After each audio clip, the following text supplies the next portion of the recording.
Shannon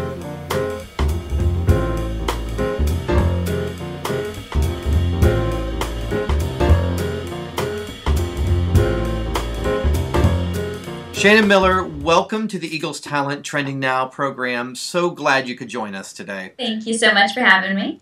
Shannon, the 2012 Olympics in London are about to start. What are some things that are going through Olympians' minds being on such a big stage? Well, I think some of the things that were going through my mind between the Olympic trials and the Olympic Games, number one, you're just so excited. You're so happy because you're now an Olympian, Right. and no one can take that away from you. But then there's that reminder that this is the Olympic stage. You're representing your country, so you want to walk out there and you want to do such a great job. You want to bring home medals. Right. So anxiety, pressure, but a lot of excitement and fun as well. What's that, the opening ceremony like? Is it, I mean, it must be, from the television, it seems like an amazing spectacle.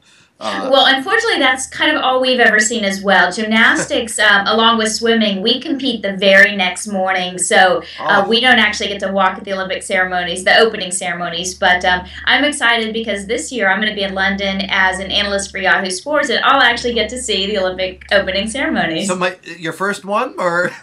Yes, this will be my first one to actually see. I've been to basically every Olympic game since I competed, but this except for Beijing. But Right. This one will be the first one I'll see.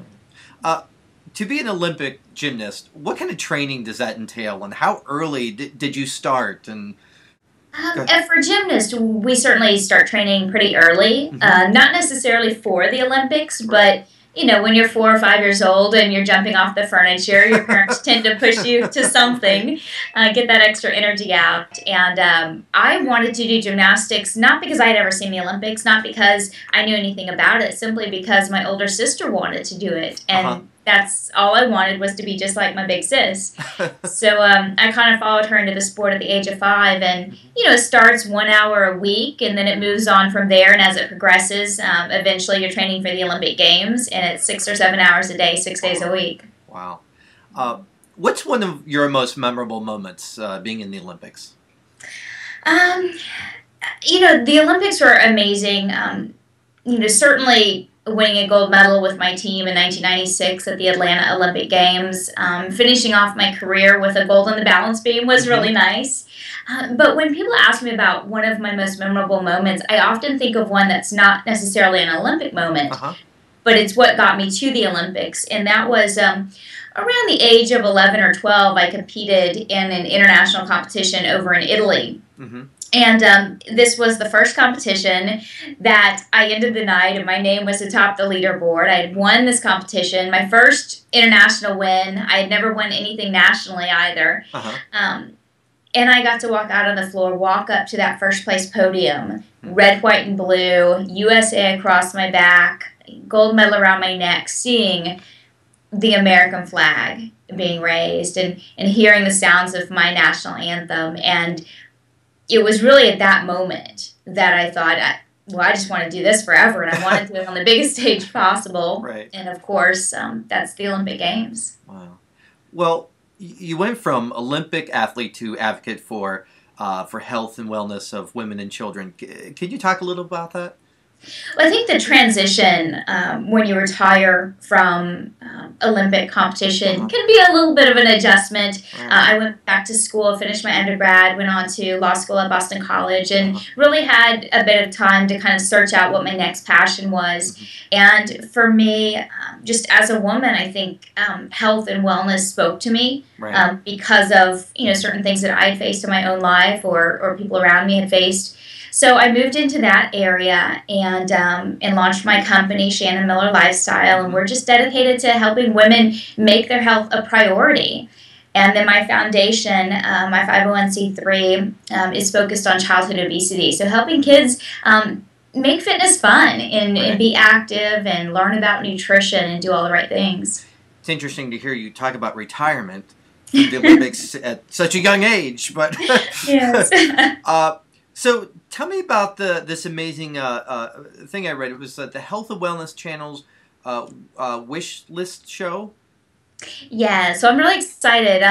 I've signed on to host the Health and Wellness channel's The Wish List with Shannon Uh-huh. Miller, and Right. this is an opportunity for me to combine things that I love. Number one, women's health and really health in general, and then also hosting a television show, which is something I've moved into the broadcasting and hosting area Mhm. as well.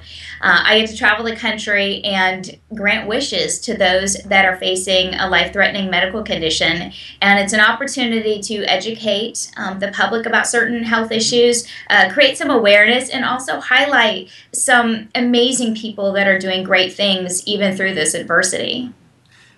You're a cancer survivor, and you've been open about it in order to help be an advocate for early detection. How has that changed your life?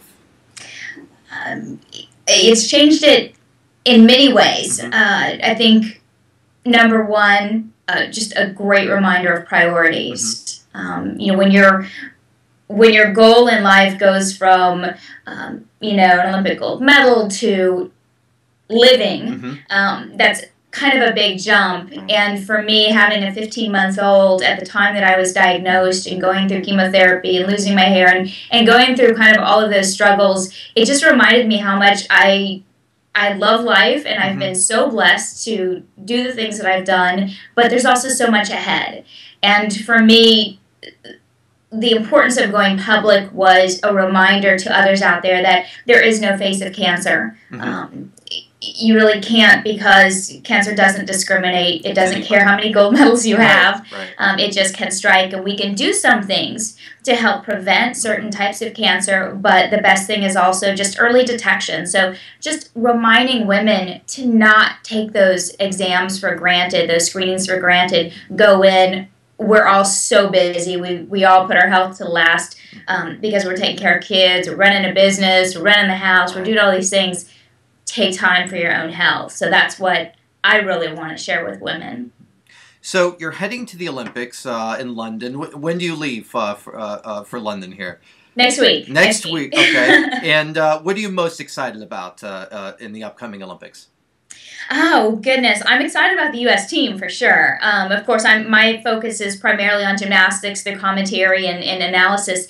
But the U.S. team looks great. The women, and I've said this before, but I would be shocked if they don't bring home the gold. So that's going to be exciting to watch. Gabby Douglas is a name to watch. Jordan Weber. Russia's going to be strong. Romania has been rebuilding, so they're going to look good. And of course, China is always in the mix. And Hmm. on the men's side, we have a great opportunity. 6 months ago, we thought, oh, it's going to be a dogfight for the bronze Hmm. medal, but the team that the men have put together could be fighting for the gold. So it's exciting. Wow.